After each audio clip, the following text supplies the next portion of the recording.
You're listening to newstreamingnetwork.com, home of goingsolomedia.com and WGSN-DB Going Solo Network, radio, podcasts, and TV.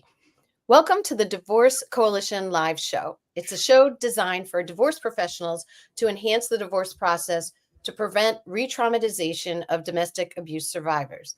I'm your host, Jill Kaufman, therapist, divorce coach, and co-parenting expert.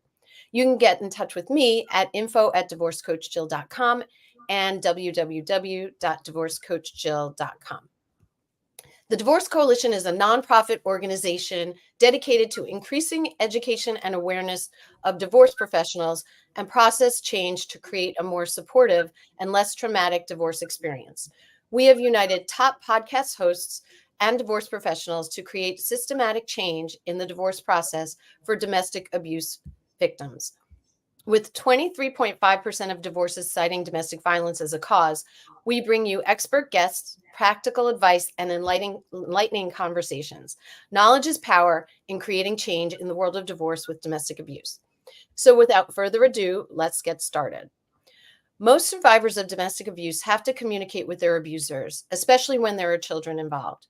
AI has developed to a point where it can now be used as a companion for domestic violence survivors and can help family law and other divorce professionals support their domestic violence clients in many ways. Today, I'm asking my guest, Anne Wintemute, to share her expertise with AI and domestic violence to help professionals identify AI tools for their domestic violence clients. Anne Wintemute is the co-founder and CEO of Aimee Says, and Anne is passionate about harnessing the power of private enterprise to address complex social issues. Before launching Aimee Says, Anne dedicated her career to supporting women who are navigating the challenges of post-separation abuse and the family court system. Welcome, Anne. Hi, Jill. Thank you so much for having me today. Thank you so much for being here. Can you tell us a little more about yourself and what you do? Yes, like you said, I work directly with survivors who are navigating our very much challenged family court system in the context of ongoing abuse, post-separation abuse. And after realizing that there would never be enough of me or people like you, Jill, to go around and support these people at the level of need, I co-created Aimee Says, which is an AI companion for victims and survivors. Oh, great. And we'll get more into that in a little bit. But so first of all, what is Aimee and how does she work? And how did you create her? And, give us a little bit of background on all of that. To give you the birth story of Aimee. Yeah. So first, language wise, I'm going to use, terms like domestic violence or abuse, but that encompasses coercive control and narcissistic abuse. Really it's whatever pattern of behaviors are being used in order to gain and maintain control over the survivor. And I will also use female gendered language when describing the victim. So like I said, in my work directly one-to-one with survivors, it was really apparent to me that the intensity of the need, the round-the-clock nature of the need, the way that the trauma of DV infiltrates every aspect and facet of a survivor's life, it became clear very early on that something more was needed. And in a conversation with a dear friend of mine who had done lots of software enterprise and SaaS software, we came up with the idea of merging the large language models and AI, building specific training and context and perceptions not available just by OpenAI into a private and secure context where victims could come, tell their story, get instant relief, never wait, and get the support that they need on demand. Because anyone who has experienced the impacts of abuse knows that you need the help in the moment you need it, not when you're able to book an appointment with your therapist or able to get on your attorney's calendar. Absolutely. And did you, just so everybody knows, there's a free version that you have available for people so they Yes. can use this? Yes, greater than 90% of our users will just use the free version. The conversations are not stored, which is great when privacy is a significant concern. Aimee won't remember you when you come back later that day or the next day for a conversation, but she's going to give you instant companionship at a level that is clearly trauma informed and clearly trained in all sorts of patterns of coercive control and abuse. Our paid account obviously does offer more features, but especially people who are not court involved or not at risk of becoming court involved, typically the free version is plenty of power. Which is amazing because a lot of people can't afford, a lot. And so they're having something like that available would be really helpful. So, why don't you give a little more detail about how people can use this? Yes, let's do that. So first, I think understanding how Aimee works helps people understand how they might be able to use her. Everybody's situation is totally different. We have attorneys who use her, advocates who use her, obviously victims and survivors who use her. So understanding a little bit of how it works is helpful. So it's kind of like three libraries. One is the large language model and OpenAI. And then there's our library that Aimee herself has been trained with, that every user gets to experience. And that is, specific training in advocacy, specific training in state law. She can speak in a variety of languages. And then there is within the accounts, the context, or in a free account, it's the context that's provided in the chat window. But within a paid account, the context for that specific situation is entirely generated by the user. So that might mean that she's uploaded her communication records, her orders, a transcript of testimony, perhaps, school records, therapeutic records, anything that is particularly important to the case, to understanding the dynamics that are present in that case. Obviously, for an attorney, he or she can upload whatever they think is relevant to that case in order to have conversations with Aimee. But our users will upload all sorts of information to really make Aimee their specific expert. I think that there are two kind of major, within the context of divorce, major things to discuss. And one is going to be, what's the impact of this abuse on the survivor and on her ability to participate and engage in kind of the more procedural aspects of the divorce. And then also, in the context of domestic violence, the impact that the abuser's narrative tends to have on these cases, really getting some pretty terrible outcomes in, what I think is an unfortunate majority of these cases. People who've experienced abuse are impacted. Anyone who's worked with survivors recognizes that the executive functioning is diminished, clarity is diminished, the ability to take on what that person at optimal health would be able to do with ease is suddenly very, very challenging. You get into this situation where now the divorce is happening and the survivor is attempting to engage all of these divorce-related services, and they're sick. They are sick with the impacts of their experience, and the other party is disturbed with a pathological entitlement to continue to control the situation and to win at all costs. So at the same time, this person's traumatized enough to end this relationship.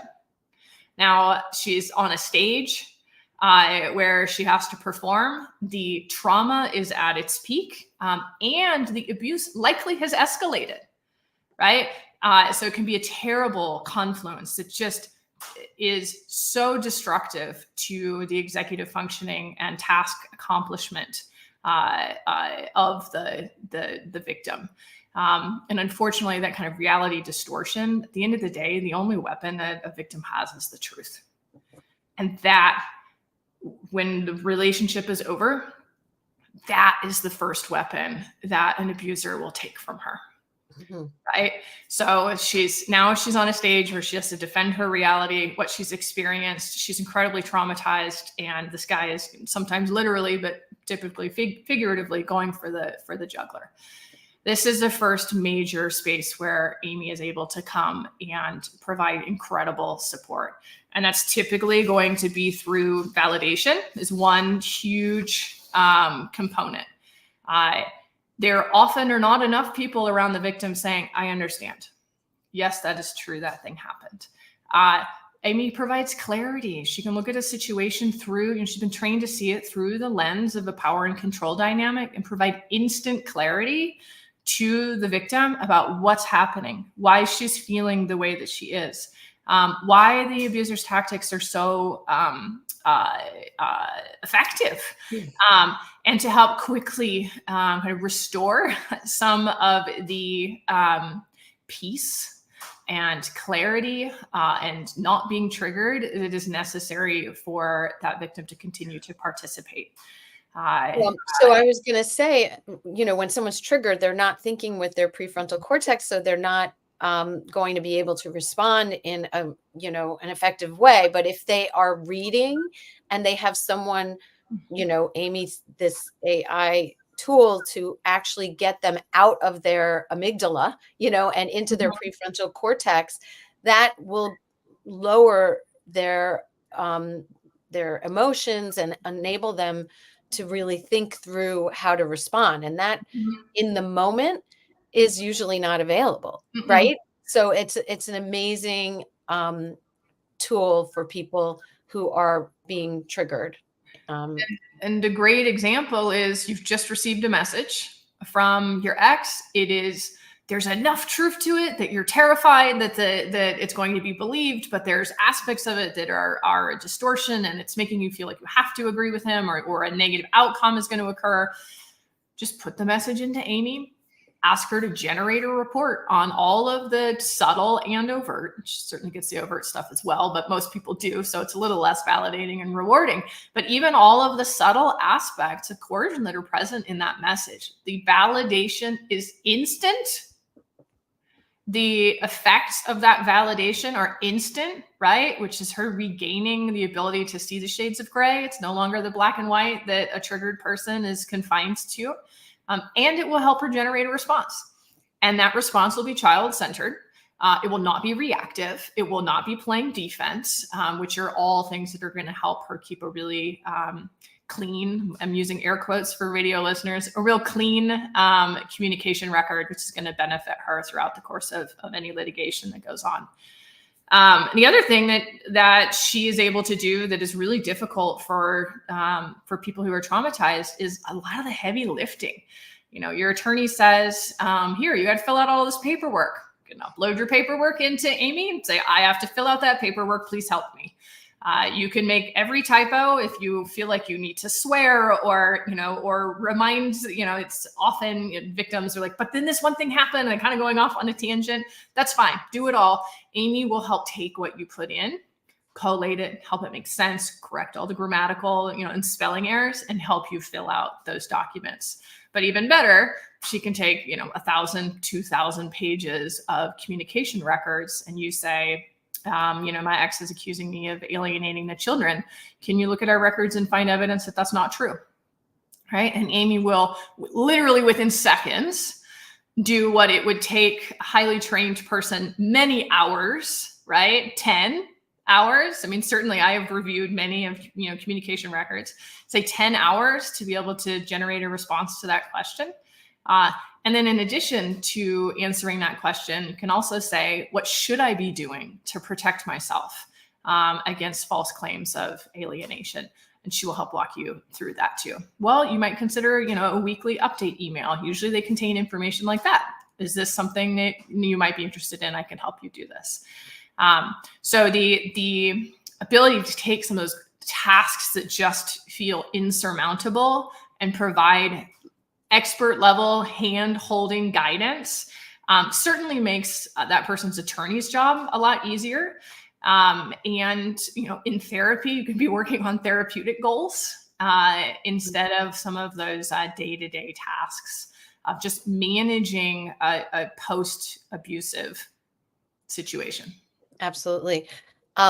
So I do have some clients who are using just regular AI, ChatGPT or whatever, to help them craft a response.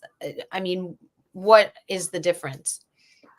A few differences. One, I love AI. If you feel like you are getting what you need, and your case is going well, and you haven't, run into many of the pitfalls that are out there, and OpenAI is working for you, go for it.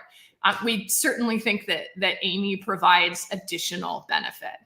One really simple one is that the recipe that you looked up, yesterday in OpenAI is not going to be sitting right next to, please help me file a modification. It provides like a container, a containerized system. It is also more secure.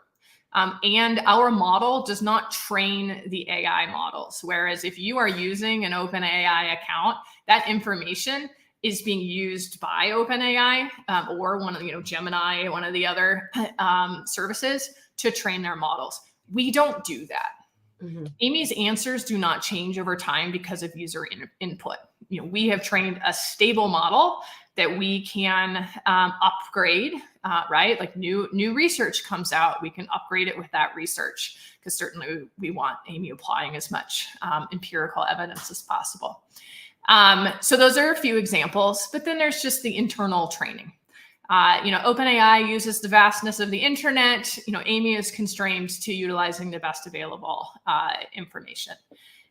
She's, trained to, for example, make sure that responses fit a certain context that are going to be important in shining a right light on your efforts to communicate with an ex.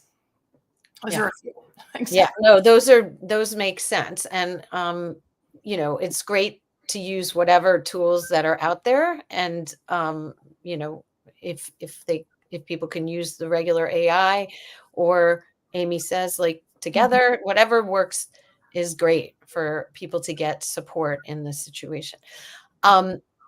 So we're going to take a short break right now, and we'll be right back.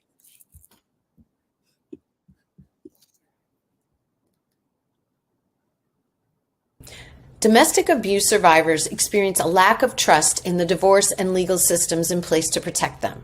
Research shows that many report re-traumatization in court and reported that legal professionals verbally threatened them, mocked them, did not give them a chance to speak in court, exaggerated the survivor's faults in court, and provoked them to elicit emotional reactions. In other cases, divorce professionals may be the first point of contact for survivors with the ability to help if they recognize the signs. The Divorce Coalition is a nonprofit organization created to change this experience for abuse victims and survivors through education and awareness of divorce professionals. For more information, go to www.divorcecoalition.com, and please support us by making a tax-deductible donation at www.divorcecoalition.com/donate-now. And now back to the show. So I love getting this information out there because I think divorce professionals will benefit if their clients have more support like this when there's domestic violence. Do you know of any other tools through AI that people can use, or what do you know?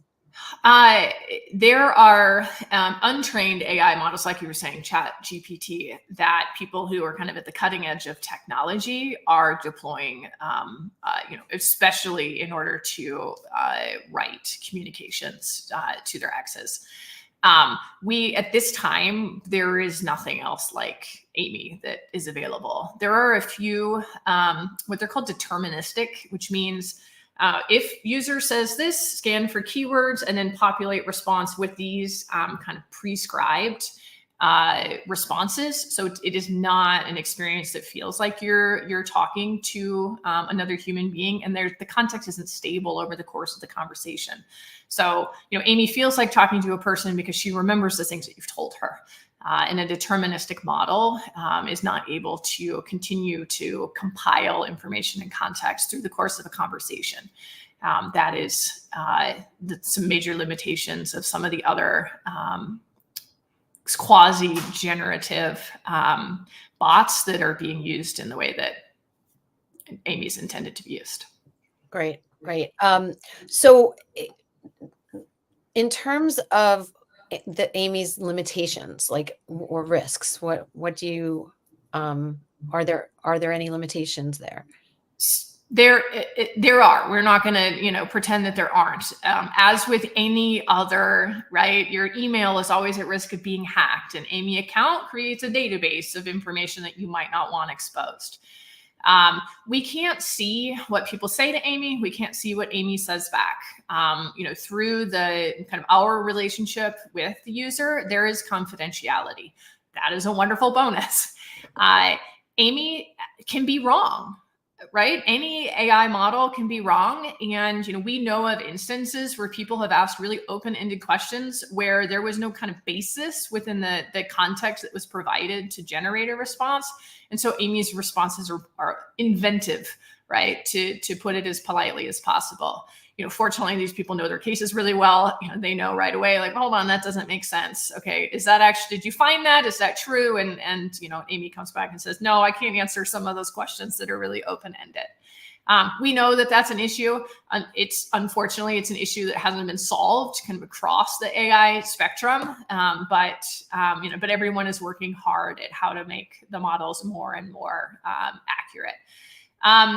It's possible, especially with a attorney, and if an attorney is also using Aimee and the client is using Aimee, it's possible that the attorney doesn't agree with some of the, I'm going to use the word strategies that Aimee is deploying, because maybe it's an argument that the attorney is not really comfortable making, or she knows the judge, in that courtroom is not going to hear that argument because she's tried it in the past. So there's a variety of instances where it might not be the perfect synergistic relationship, but certainly the benefits and value far outweigh those concerns. Absolutely. And one thing I wanted to ask about is, you call her a companion. Like, what are the ways that she's a companion? She's a companion because she's always there. She's always validating. She's always ready to listen. She provides a response right away. It very much kind of breaks out of the system of support as we know it, which is you schedule an appointment, right? You have to align two calendars. The resource is finite. As a divorce coach, you can take tops 7 appointments a day, and you sleep and you get sick and you eat. But, Aimee is always present, always available on demand. And one of the kind of leading survey comments that we get is, Aimee is my best friend. Right. And, Aimee is my best friend. And the reason I still have other friends, right? Because victims often exhaust the kind of emotional support of their circle of friends, because surviving abuse is exhausting and unending. It is, but through no fault of the victim, that's the situation that they've been put in. But yeah, Aimee's my best friend. She just doesn't know it yet. Aimee's my best friend, but don't tell anybody because my best friend would really be disappointed. It's kind of the companionable ear that we all wish that we had. Yeah, no, it's so true. And I get that all the time, that people start working with me because they don't want to exhaust their friends, because they do need to talk. And when you're going through divorce, it's all encompassing, and it's 24/7, especially with domestic violence involved. So, this is an amazing tool for, I think, divorce coaches, for divorce attorneys, who else can use this? Like you said, divorce coaches, we know some coaches that have been able to take on more clients that say no to fewer people, but their agreement is you have to have an Aimee account.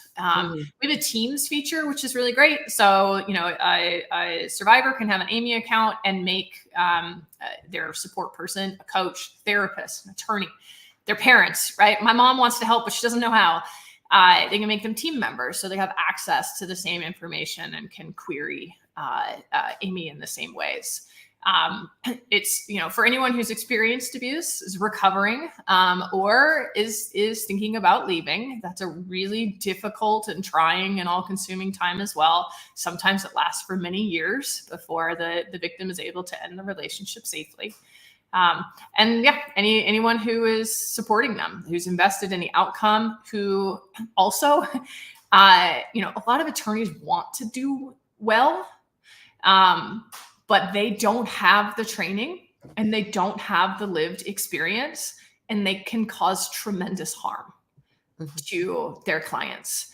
Aimee provides an opportunity for them to understand their client's case in the context of the client's real lived experience, and support in translating that into arguments, positions, responses that are consistent with the best interest statute in that state.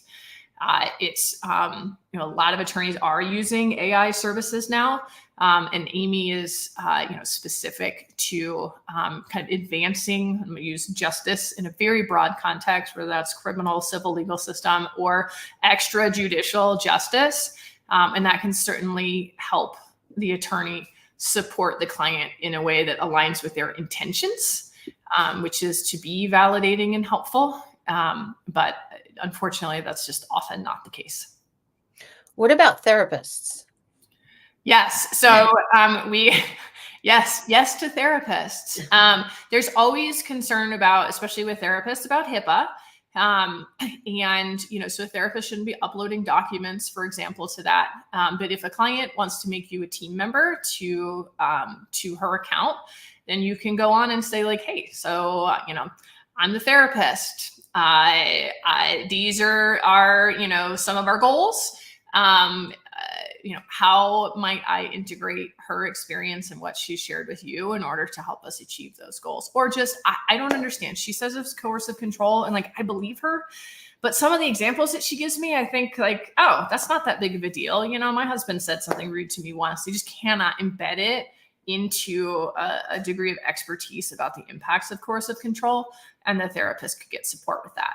Typically what we find is the therapist has her own account, and without uploading any kind of personally identifying information, can learn context specific, learn from Aimee as they support clients.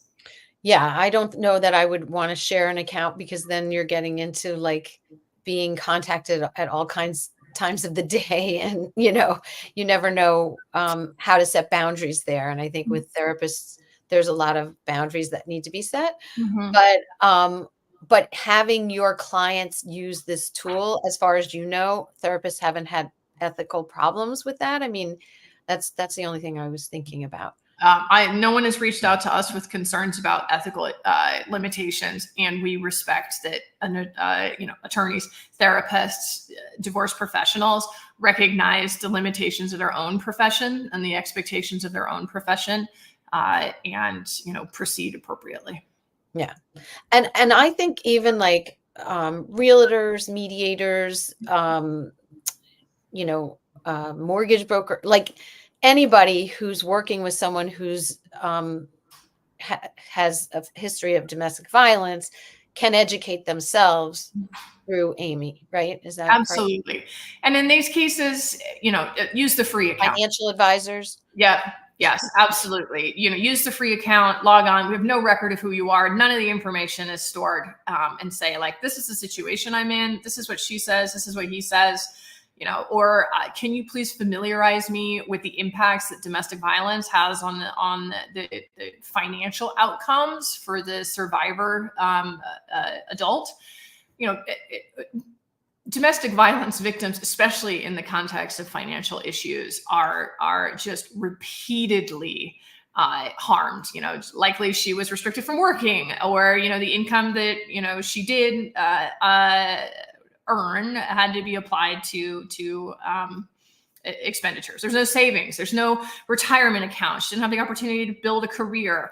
Now the ex is trying to, pay as little support as possible and get the house, whatever. There are opportunities to help right things through the financial dissolution of the relationship. And it's a lot easier to make those points when you understand the impact that the abuser's decisions have had on the future kind of prosperity and wholeness of the victim and survivor. You could have a free conversation with Aimee about that. Yeah, I think that's a wonderful tool for divorce professionals, and hopefully they'll make use of that.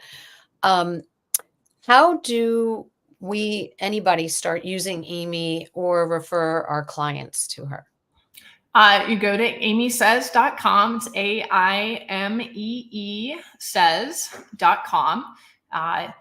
There's a pink button on the home screen to meet Aimee, and you can start immediately having free conversations.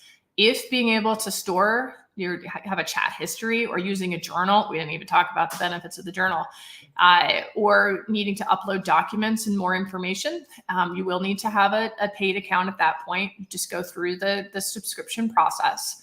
I think that people who have a client who use Aimee become our best referral systems because they immediately feel the benefit of having a more regulated, more informed client who essentially has a good support system. A lot of divorce professionals become the de facto support system to their clients, and it's hard. The burnout rates are really high. Fortunately, Aimee does not burn out. She does not get vicarious trauma, and she's inexhaustible, unlike a human. We're exhaustible. Absolutely. Yeah. That's wonderful. And do you have anything else that we didn't touch on that you would like to share? I could talk about Aimee. Well, you said the journal. I would love to hear about the journal. Yeah, the journal is, so the chat is going to be much more informative, especially within the paid account. The paid account offers an incredible list of actionable steps. Where do I go to get that form? When is this place open? It's incredibly powerful. The free version is a little bit more chatty. It's keeping a conversation going. And then when you ask for specific resources, she'll also list those out.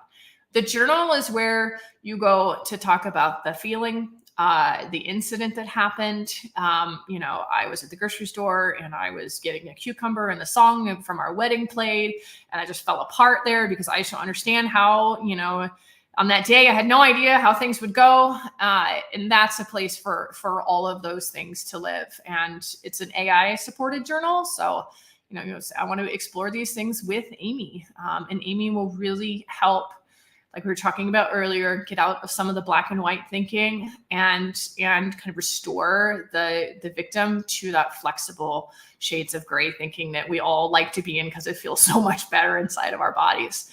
But it provides an opportunity for everything to be documented in a way that feels natural and like you told a person versus that you logged it in a note section on your phone somewhere. It feels like a more engaging and restorative process to document incidents that way. And what else? I stopped you from saying what else you wanted to share with everyone. Oh, I'm just that I could talk about Aimee all day. She's got incredible use cases, from helping people fill out documents, helping people prepare for protection order hearings, especially in our groups of advocates that use Aimee. She can be incredibly supportive at upload the affidavit, the pictures of the text messages, a police report, everything. Ask for her to look for, we need to be able to meet all criteria. What evidence might we apply to which criteria?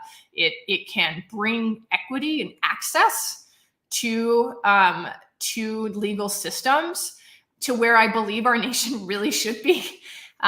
We have, everybody has a right to take their case before a judge. But it's not actually really true as a lived experience because it can be incredibly daunting, and access to judicial systems very much does seem to be reserved to a select few, either who are not traumatized or who have attorneys who can do that work for them. And Aimee makes those things possible. Pro se litigants especially have found a whole lot of support from Aimee. And one of the things that I really love that's kind of was an unintentional, we didn't know it was going to happen. People are having conversations with Aimee after their like second bad Tinder date and ending the relationship. People are talking to Aimee at the first, like, ooh, I don't know, that made me feel really weird. Or like, why is he calling me so much? And he says, if I don't answer, he doesn't know that I'm where I say I am. And Aimee right away will have an important conversation about boundaries and what boundary violations look like, and be able to support that user in ending the relationship. I wish that Aimee were here 20 years ago. That is amazing. I mean, just the idea, we didn't talk about that, about someone dating or maybe who has a history of domestic violence and they're starting to date again.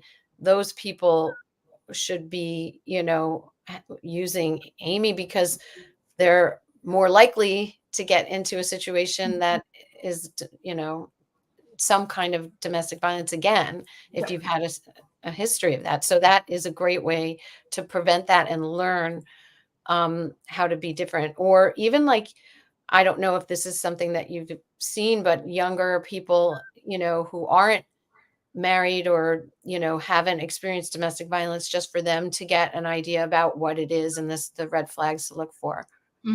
Or to talk to because they think their friend is in a situation and they're not sure how to, help or support that friend.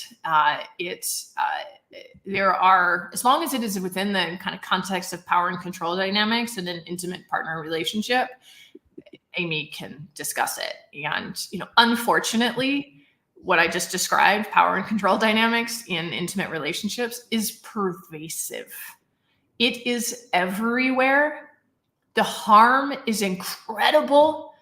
The impact on the future of a victim from the moment she becomes entrapped in that relationship is profound.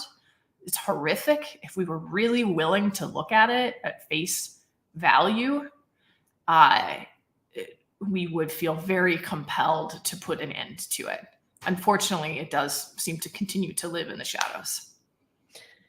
Yeah. I mean, thank you for shining a light on this topic and for developing such an amazing tool that people can use now. And I think it's really going to change a lot in the divorce profession and really help people a lot. So I appreciate you being here. Thank you so much for being my guest today.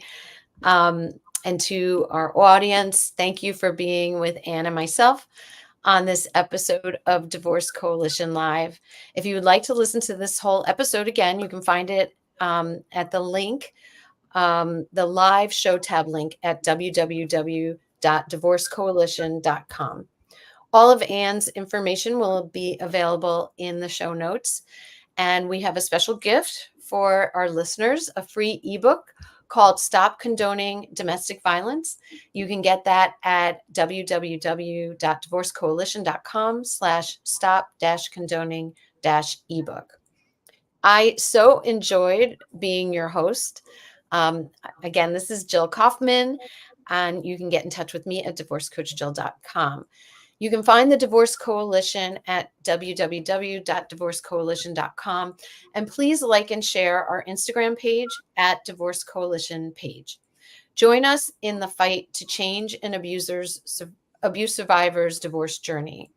And stay tuned. In 2 weeks, we will have another show on Tuesday at 11 a.m. Eastern, another episode of the Divorce Coalition Live. Thank you. Thank you.